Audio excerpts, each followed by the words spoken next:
Hello everyone. The topic is mutual funds. We will learn meaning and definition of mutual fund, working of mutual fund, terms in mutual fund, types of mutual fund, advantages of mutual fund, pros and cons of mutual fund in this presentation. The meaning of mutual fund is that it is a trust which pools money from the investing public and invests the same in other avenues of investment such as stocks, bonds, etc., which is professionally managed by experts, and the gains thus earned are distributed to the fund investors in an equitable manner. The definition goes this way: a mutual fund is a professionally managed investment scheme, usually run by an asset management company, that brings together a group of people and invests their money in stocks, bonds, and other securities, and at the end, the profits thus earned are distributed to those fund investors, and the assets are managed by a company which is known as asset management company, which is filled in with financial experts, and they advise where the mutual fund has to invest if it wants to earn more profits. And one asset management company can function as AMC to only one mutual fund, which is prescribed by SEBI. This is how mutual fund works. Mutual fund collects money from the general public or the people who are wanting to grow their money through various schemes, and thus the mutual fund invest those money in various investment opportunities available in the market. It can be investing the money in shares, stocks, bonds, or much more opportunities that are available in the market. Thus, the investment made by the mutual fund will get some earnings in the future in the form of dividend, interest, or capital gain. If the mutual fund has invested in shares of stock, the mutual fund will earn dividend.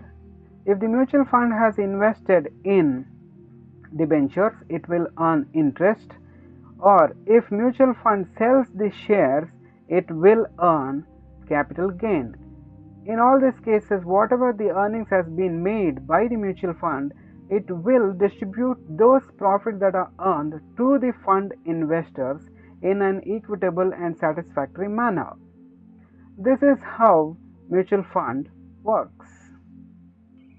After learning the working of mutual funds, an individual investor has to understand certain terms in mutual funds.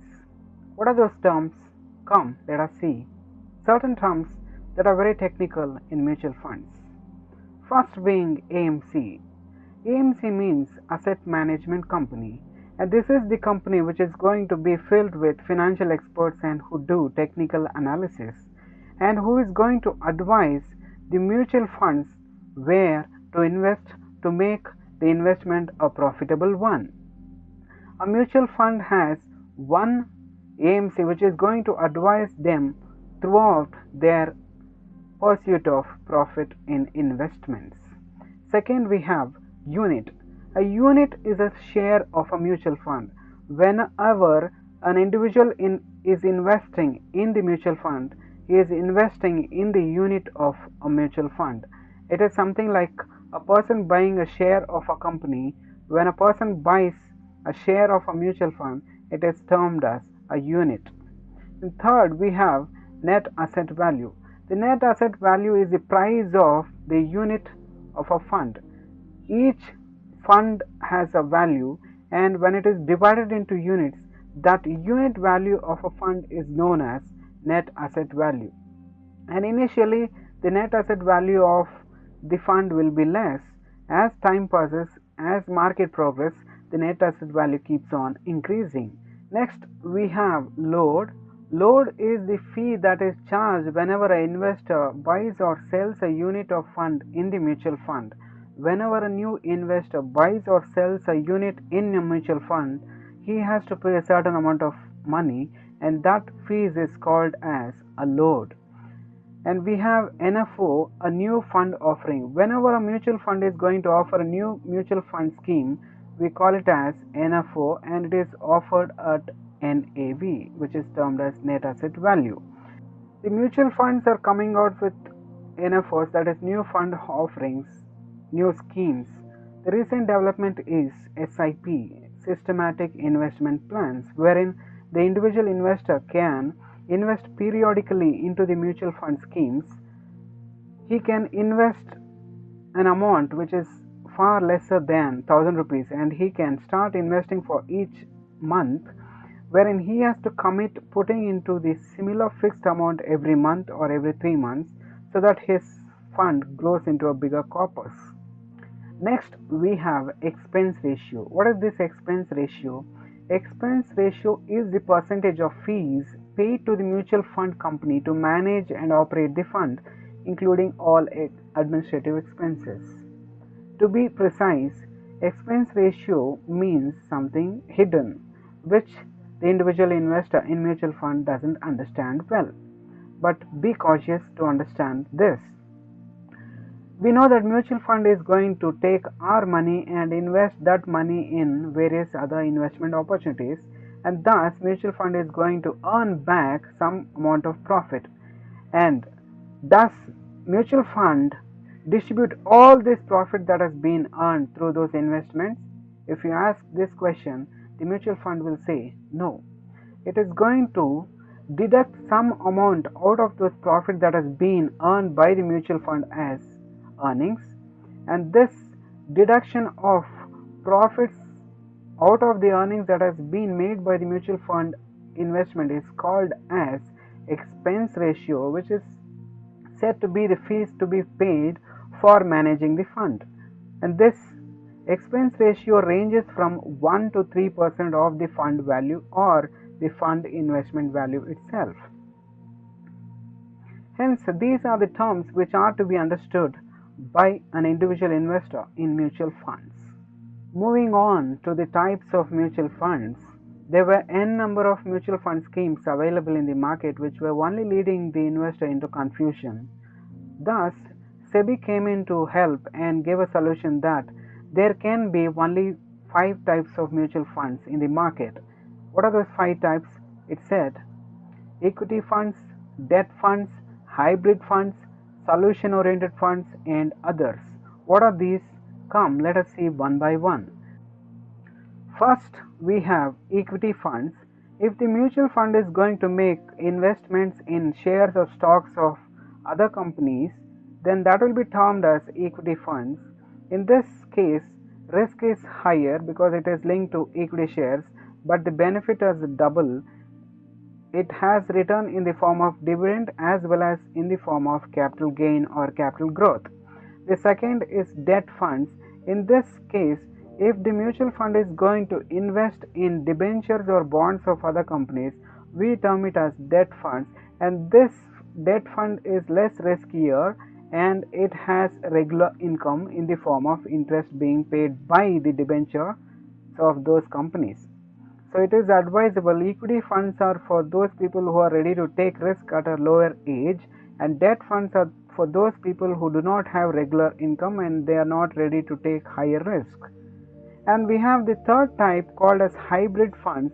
This is a mixture of equity fund plus debt fund, which will have both income as well as growth. The fourth, we have solution oriented funds. If individuals have certain desires, dreams according to their financial plans, they have to meet certain requirements in terms of finance in their future, say like child's marriage, child's education, etc. In such case, solution oriented funds are designed to suit their dreams and desires, where fund gets matured on that particular date and term.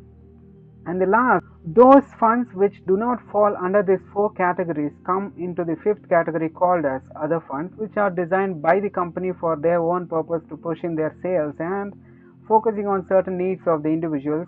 Such funds are called as other funds, and hence these are the types of mutual funds that are available broadly. Now, why an investor should choose mutual funds for his investment when there are n number of investment opportunities available in this market? It is because of the advantages of mutual funds. What are the advantages then? First, it is simple. Even a layman can invest in mutual funds. How? If one wants to invest in stock market, he should have knowledge of the stock market and he should know the strategies and he should implement certain strategies to make money in stock market. But the only one thing needed to invest in mutual fund is money, because rest of the things will be taken care by asset management company. Second, it offers diversity. If an investor is investing in stock market or in any other case, he will be investing in one single security or one single industry. But in mutual funds, the investment will spread across various companies, various securities and various industries as well. Hence, the kind of risk that will be there in mutual fund is very less. Third, it is going to offer versatility. There are types of mutual funds which is available which can be matched to the need of the individual investor. Hence, it is offering versatility. The fourth advantage is accessibility. Stock market is not accessible to every individual in the country, but mutual fund is accessible for two reasons. It is accessible in the knowledge base as well as in the fund base as well. To invest in stock market, one requires knowledge, and to invest in stock market, one requires huge amount of funds. But to invest in mutual funds, one, if has less knowledge, is enough. And the second thing, he can start his investment in mutual fund with less amount of fund. To a mere fund of 1000 rupees is enough to start investments in mutual funds. The fifth advantage of mutual fund is professional management. Whatever money is going to be managed by the mutual fund is going to be managed by professionals in finance or experts in finance called as AMC, Asset Management Company. Hence, they will take care of the professional management of our funds that is being invested in mutual funds. And last, the mutual fund is going to offer transparency of our investments that is being made through net asset value. What is the value of money that is being invested by us in the mutual funds today and tomorrow as well can be known through net asset value time and again. These are the advantages of mutual funds. Let us see what are the pros of mutual funds. It offers liquidity. An investor can liquidate his funds whenever he needs. It offers diversification across securities, companies and industry as well. It requires minimal investment, can be started from 1000 rupees as well. It offers professional management through asset management companies known as AMCs, and it offers variety of offerings through various types of mutual fund schemes matching individual needs. Hence, these are pros of mutual funds. Now, let us see the cons of mutual funds. Mutual funds charges high fees, commissions and other expenses which are always hidden to the investor. He gets to know only when he is getting returns from the mutual fund. There is large cash presence in the portfolio which is not being invested is a problem for the investor. Difficulty in comparing funds, be the comparison of funds within the company or funds with the different companies. Comparison is always a difficult thing in mutual funds. Hence, it is a problematic situation for the mutual fund investor, and lack of transparency in holdings of the mutual fund is a bigger problem for the mutual fund investors as a whole. Hence, these are the cons of mutual funds. We learned meaning and definition of mutual fund, working of mutual fund, terms in mutual fund, types of mutual fund, advantages of mutual fund, pros and cons of mutual fund in this presentation. Hope this presentation has given you little understanding towards the topic mutual funds. For further reading, please refer these books. Thanks for listening.